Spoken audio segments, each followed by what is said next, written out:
OBC नेते लक्ष्मण हाकेंचा एक जुना व्हिडिओ व्हायरल झाला होता. ओबीसींचं नेतृत्व माळ्यांकडून धनगरांकडे गेलं असा त्या व्हिडिओत उल्लेख होता. मात्र यावर आता खुद्द लक्ष्मण हाकेंनी स्पष्टीकरण दिलंय. व्हायरल होत असलेल्या व्हिडिओ फेक असल्याचा दावा लक्ष्मण हाकेंनी केलाय. ओबीसी चळवळीमध्ये फूट पाडण्याचा डाव असल्याचंही हाके म्हणाले. काय माळ्यांची दुखणी आहे, ओबीसीचं नेतृत्व माळ्यांकडून धनगराकडे चाललं, हे त्यांच्या पोटात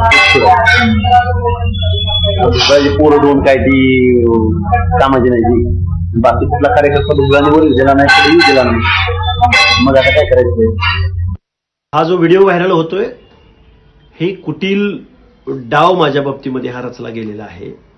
ओबीसीमध्ये दुफळी निर्माण करायची, दोन प्रमुख जातीमध्ये भांडणं लावून द्यायची.